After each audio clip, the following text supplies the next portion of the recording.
Hi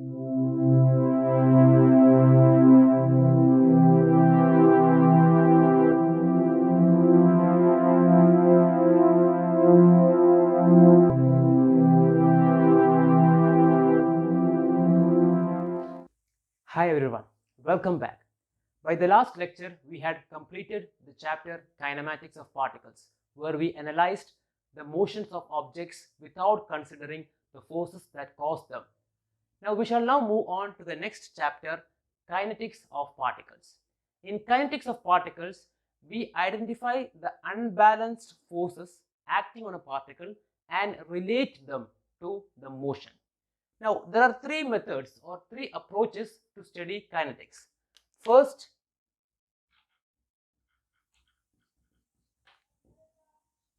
the direct application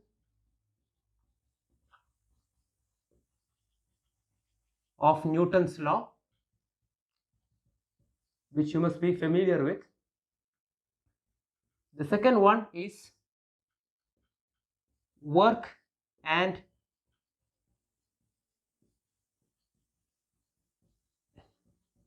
energy principles, and the third one is impulse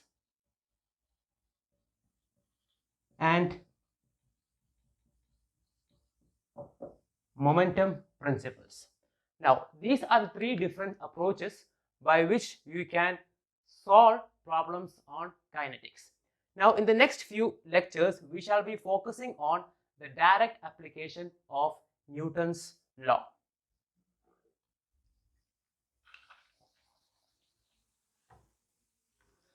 The Newton's second law is one of the most important laws you must have studied in your higher secondary classes. Now, the basic relation in Newton's law is between force and acceleration. So, as such, if I have a body and I apply some force, I can measure the value of acceleration. We get a relationship between force and acceleration. Now, the Newton's laws has been analyzed and experimentally proved in different experimental setups. Now, how do we prove the Newton's law? Now, take a body, for example, of significant mass. Apply a single force and measure the acceleration. Repeat the experiment with different values of force, and in each case measure the corresponding acceleration. You must remember one thing is that you must be able to measure both the force and acceleration without much error. Now, if you look at the results of these, you can observe that the ratio of force to acceleration is always constant.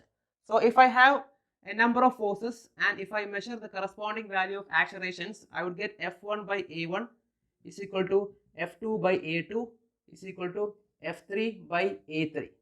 These are all for a single mass m. This will seem to have a constant value. It has a constant value. Now, this constant refers to the inertia of the particle. The Newton's first law indicates that the body continues in a state of rest or in a state of constant velocity if no external force acts on it. Therefore, inertia can be seen as the resistance to the rate of change of velocity. The resistance to the rate of change of velocity. Now, since mass is a quantitative measure of inertia, we can write this corresponding constant C as Km, where m is the corresponding mass of the body or the mass of the particle and K is the corresponding constant. Now, from this we can get that F equals Kma. Now, on observation, you can see that the acceleration is always in the direction of force. Hence, a vector relation of the above equation can be written as F vector equals Kma vector. Now, the value of K can be taken as unity when it comes to SI units. So, this equation gets reduced to F vector equals m into A vector. This is the corresponding equation you must have studied in your higher secondary classes. Now, if a particle is subjected to several forces, then the Newton's law takes the form of sigma F equals ma, where sigma F represents the resultant or the sum of all the forces acting on the particle. Now, moving on, in statics, you had used the equation sigma F equals 0. However, in dynamics, the Newton laws gives us sigma F equals m into a. So this is in statics. This is in dynamics. Now, the SI unit of force is Newton. Okay. So 1 Newton is 1 kilogram meter per second square. So mass has a unit of 1 kilogram and acceleration 1 meter per second square. So 1 kilogram meter per second square is 1 Newton. So whenever you solve problems, you should ensure that the corresponding units are properly converted so that you don't get mistakes. Now, we go to the topic equation of motion for center of mass, for CM, center of mass. Now, in my first lecture, I had said that when we idealize a body of significant size to a particle, we consider the motion of the center of mass for describing the motion of the body. Now, this idealization works because all the particles within the corresponding body has the same motion parameters as the center of mass. Now, the Newton's second law was actually postulated for a particle.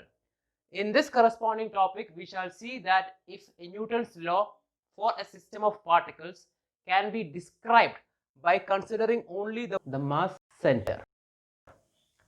Now, in case of a system of particles within a body, there are two types of forces that come into picture. A, internal forces, and B, external forces.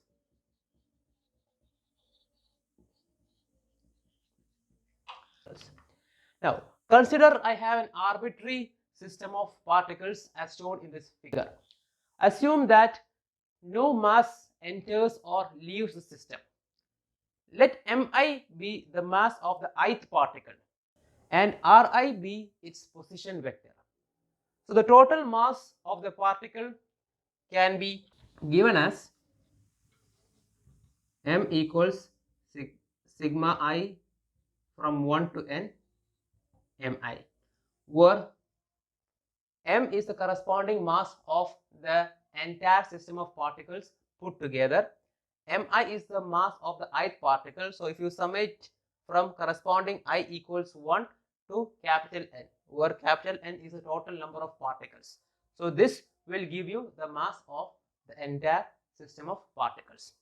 Now, suppose the position vector of the center of mass. If you see the figure, you can see that the center of mass is represented by the capital G.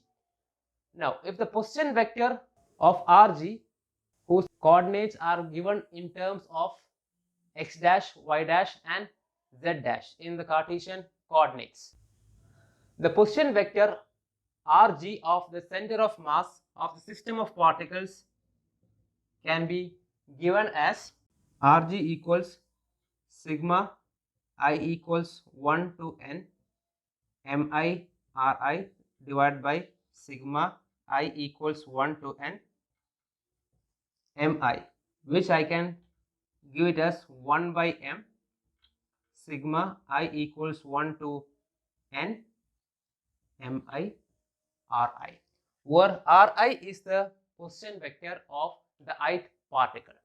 Now, engineers usually use the center of gravity and center of mass interchangeably, since these 2 points coincide in most of the applications. Now, if I differentiate this corresponding equation twice to get the corresponding value of acceleration of center of mass, I would get A equals dv by dt, which is equal to d square r by dt square, which would be equal to 1 by m sigma I equals 1 to n mi ai.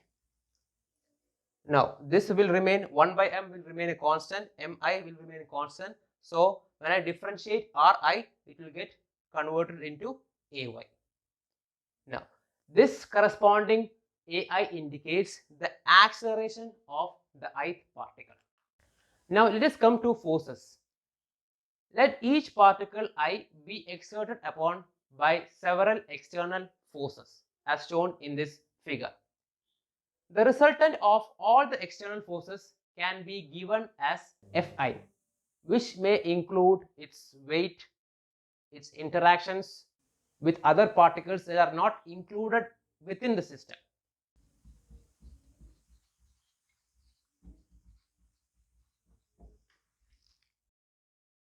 In addition to the external forces, the particles of the system may also be subjected to forces that are internal to the system. Internal forces are caused due to interactions of particles within the system. Let the internal forces be represented by Fij, where Fij indicates the internal force exerted on ith particle by jth particle.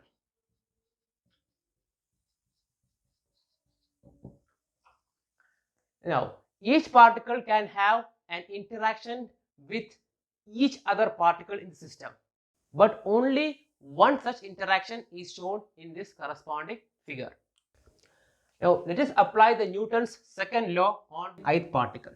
So, we have Fi plus sigma j equals 1 to n, where j not equal to I, Fij is equal to mi ai. Here, Fi indicates the resultant of all the external forces acting on the ith particle. Sigma j equals 1 to n, j not equal to I, Fij indicates the summation of all the internal forces acting on the ith particle by all the other corresponding particles in the system. Mi is the corresponding mass of the ith particle and ai is the corresponding acceleration of the ith particle. Now, this is for a single particle.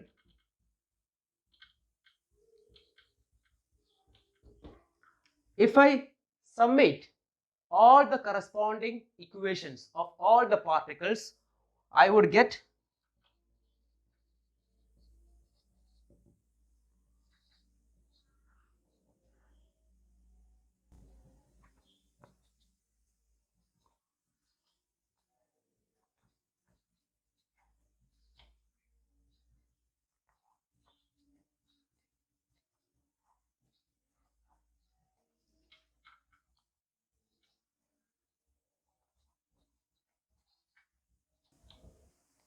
this corresponding equation, where sigma I equals 1 to n Fi indicates the corresponding forces, all the external forces that are acting on the system of particles.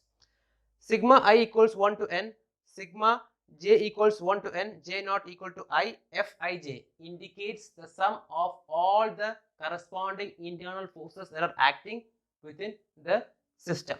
And sigma I equals 1 to n, miai indicates the corresponding summation of ma for all the particles within the system.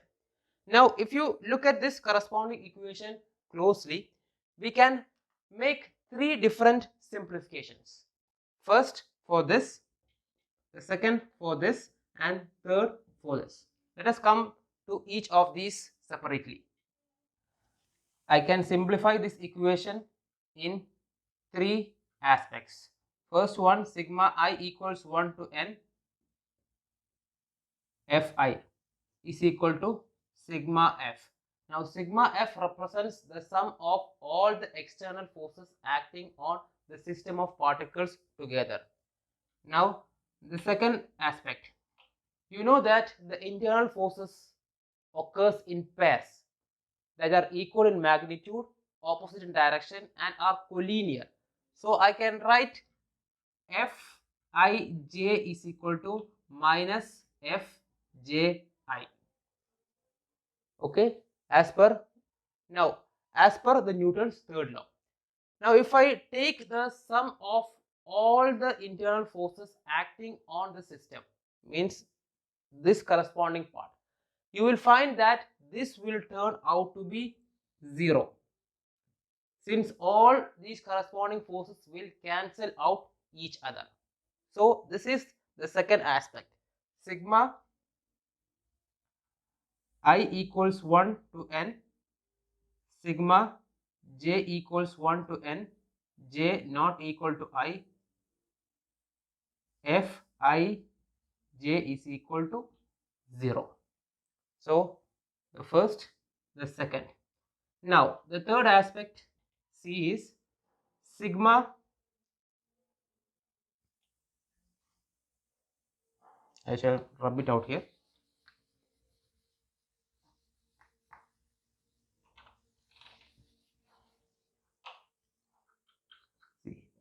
Sigma I equals 1 to n mi ai.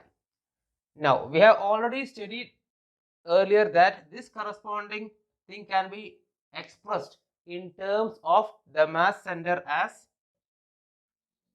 m into ag. M into ag. Now applying all these three things in the corresponding equation, we would get that sigma f is equal to m a g.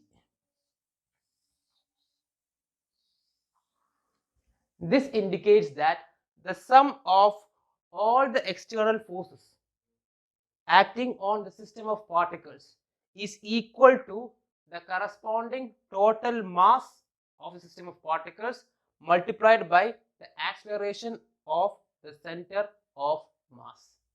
Now if you look this closely, it is similar to the corresponding Newton's law for a single particle, except that here sigma f represents the corresponding forces acting on the entire system of particles together, and ag represents the acceleration due to gravity of the center of mass.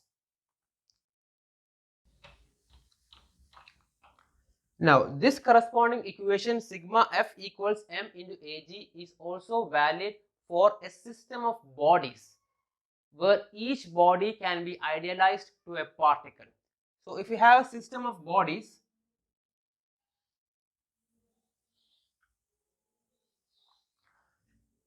that is acted upon by some external forces, if we are able to find the corresponding center of mass of this system of particles, then the acceleration of the mass center and the corresponding external forces acting on the mass center is sufficient in describing the motion of the system of particles as a whole.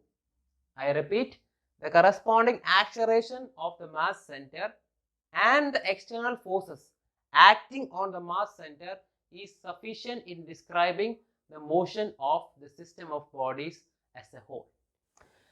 We shall discuss the problem related to the motion of mass center when we deal with the kinetics of system of particles later.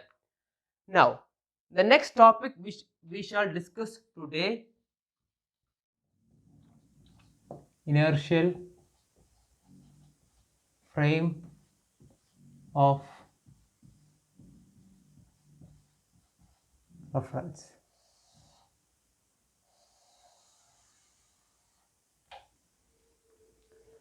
In kinematics of particles, we had discussed that the position, velocity and acceleration were specified on the basis of a reference frame.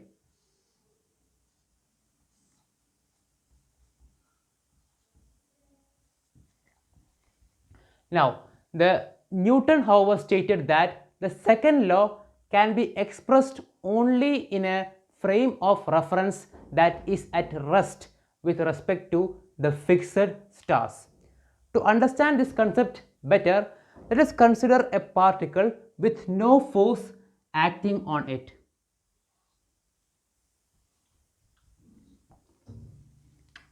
Now, the acceleration of this corresponding particle with respect to this reference frame A is equal to 0. Now, let us consider another reference frame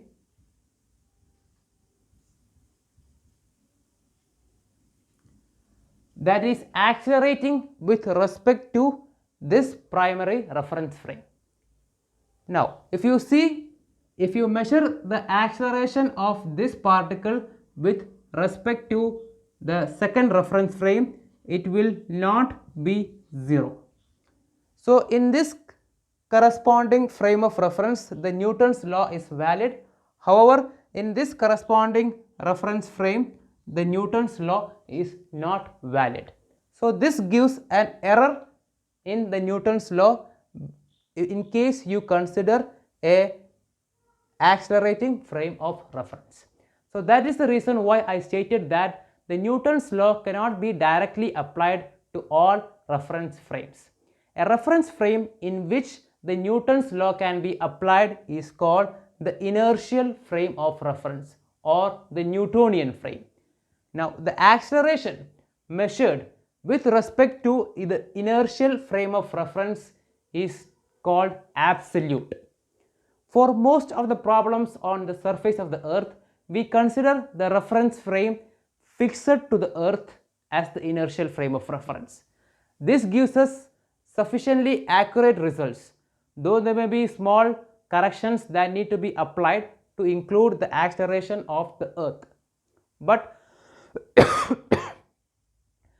these corrections are negligible for most of the problems on the surface of the earth, and hence we don't consider them in our calculations. However, in the case of motion of rockets and say precise engineering systems, the acceleration of the earth also need to be considered into account. Now, suppose I have a primary frame of reference, say capital XYZ, and a corresponding translating frame of reference, that is moving with a constant velocity with respect to the corresponding primary reference frame X, Y, Z. Now, here we can see that the Newton's law is applicable to both the primary inertial frame of reference as well as the translating frame of reference. So, in general, we can say that the Newton's laws are valid for all non-rotating reference frames which translate with a constant velocity with respect to the inertial reference frame. In case of a non-inertial frame of reference,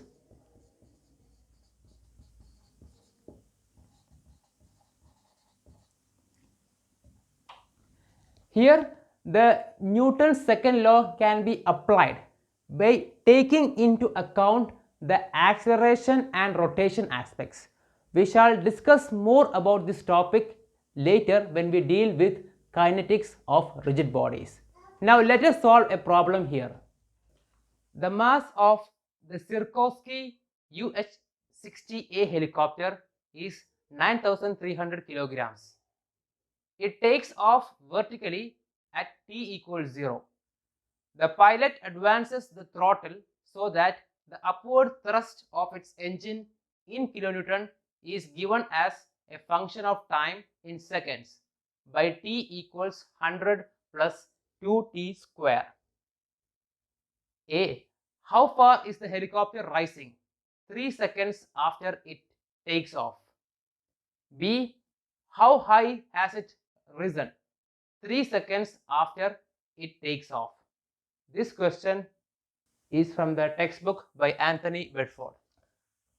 Now, given the corresponding throttle T equals 100 plus 2t square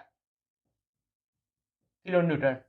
So if I convert it in Newton, I have 100 plus 2t square into 10 raised to 3 Newton.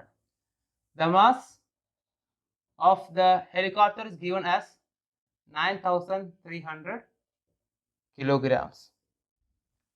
When we deal with questions of kinetics, it is important that you first draw the free body diagram. So I have here the corresponding thrust acting upwards and the corresponding weight of the helicopter acting downwards, mg. Now the motion is in the upward direction, acceleration, hence I had drawn in the upward direction. Now applying the Newton's law,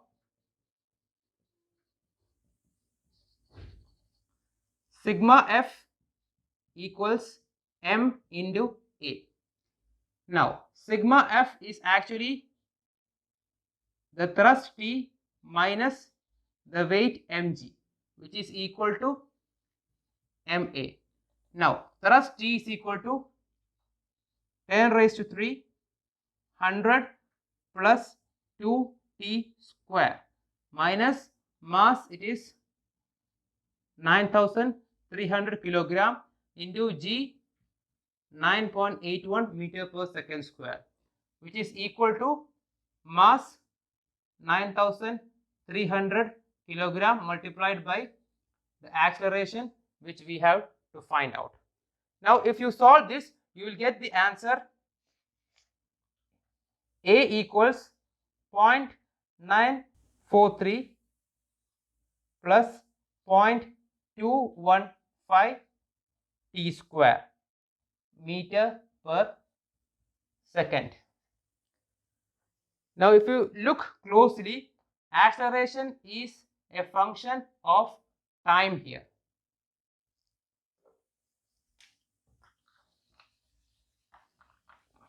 Acceleration is a function of time here. Now we had already studied the corresponding integral equations when acceleration is a function of time. So applying these equations here, first I apply the equation dv equals a dt, where a is a function of time. So I can integrate both sides. Here on the left hand side, the corresponding velocity, initially it is 0 to the final velocity v. Now on the right hand side, time from 0 to time t equals 3 seconds. Now if I apply this dv, I have v is equal to acceleration, if I remember, it is 0.943 plus 0.215 t square dt. If I integrate, I will get 0.943 t plus 0.215 t cube by 3 from time 0 to 3 seconds. Now if I substitute this corresponding value, we get v equals 4.764 meter per second. So this is the corresponding velocity at the instant when time t equals 3 seconds. Now moving on, the second equation which we can apply here is ds equals v dt. So if I integrate on both sides, ds initially the integral from 0 to s, dt from time t equals 0 to 3 seconds. Now this will give the value s from 0 to s. Now v is actually the corresponding function of time. So this corresponding v we can get from the previous equation. So the previous equation we get v equals 0.943 t plus 0.215 t cube by 3 into dt. Now if I integrate this, I would get 0.943 t square by 2 plus 0.215 3 raised to 4 divided by 12 from time 0 to 3. If you solve this corresponding equation, we would get s equals 5.69 meters. So v equals 4.674 and the corresponding s equals 5.69 meters at the end of the time t equals 3 seconds. Now moving on to a second question. At the instant shown, the rocket is traveling straight up at 100 meters per second. Its mass is 90,000 kilograms and the thrust of its engine is 2,400 kilonewton. Aerodynamic drag exerts a resisting force in newtons of magnitude 0.8 v square, where v is the magnitude of the velocity. How long does it take for the rocket's velocity to increase to 200 meters per second? Given m equals 90,000 kilogram, the corresponding upward thrust T equals 2,400 kilonewton. This will turn out to be 2,400 into 10 raised to 3 Newton. Now the corresponding aerodynamic drag D equals 0.8 v square Newton. Now as I told you, in any such question, the first thing we have to draw is the free body diagram. Okay, so here we have the corresponding thrust T in the upward direction, the weight mg in the downward direction. You also have the corresponding drag force 0.8 v square, that is acting opposite to the direction of motion.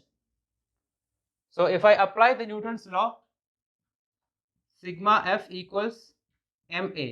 Sigma F will be equal to T minus D minus mg is equal to ma.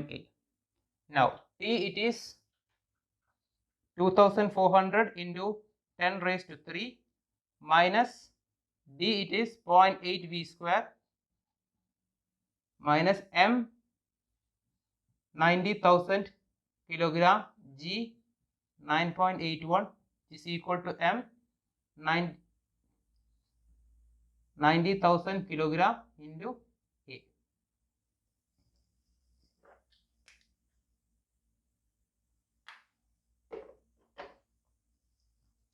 Now if you solve this, you can get the corresponding acceleration in terms of a function of velocity. So if I solve it out, I'll get A equals 16.86 minus 8.89 into 10 raised to minus 6 meter per second square. So here I get the corresponding acceleration in terms 8.89 10 raised to minus 6 v square meter per second square.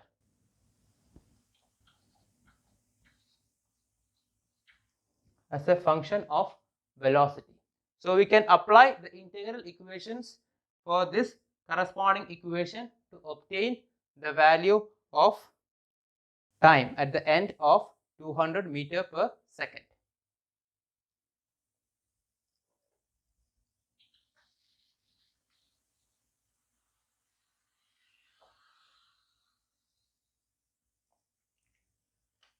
Now given A equals 16.86 minus 8.89 into 10 raised to minus 6 v square meter per second, which is a function of velocity. Now if I use the corresponding equation dv equals a dt, where a is a function of velocity, I can bring this corresponding fe downwards. So dv by f of v is equal to dt, integrating both sides.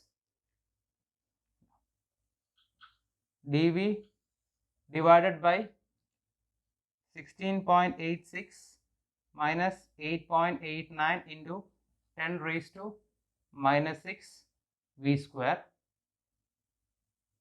is equal to integral dt. Now the limits are from 100 meter per second to 200 meter per second, the time from 0 to t seconds. Now if you look at this corresponding integration, you can express this equation in the following format: dv divided by a square minus x square. Now integral of dv divided by a square minus x square is equal to 1 by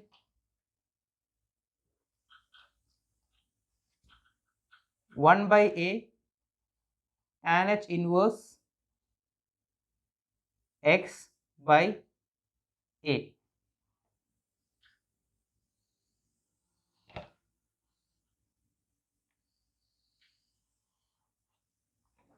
So integral dv by a square minus x square is equal to 1 by a tan h inverse x by a. So I express this corresponding integration in this format. So for that, what I do, I take 8.89 10 raised to minus 6 outside.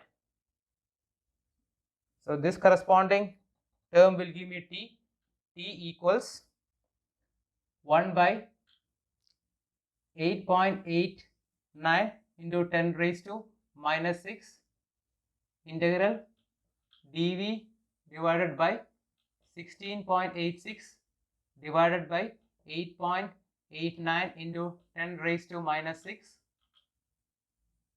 minus v square. This will turn out to be 1 divided by 8.89 into 10 raised to minus 6. This will turn out to be dv divided by 1377.14 the whole square minus v square. Now applying this corresponding integration here, I get this equals 1 by 8.89 into 10 raised to minus 6, 1 by 1377.14 tan h inverse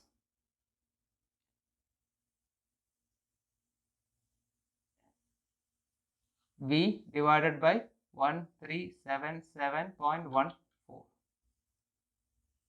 from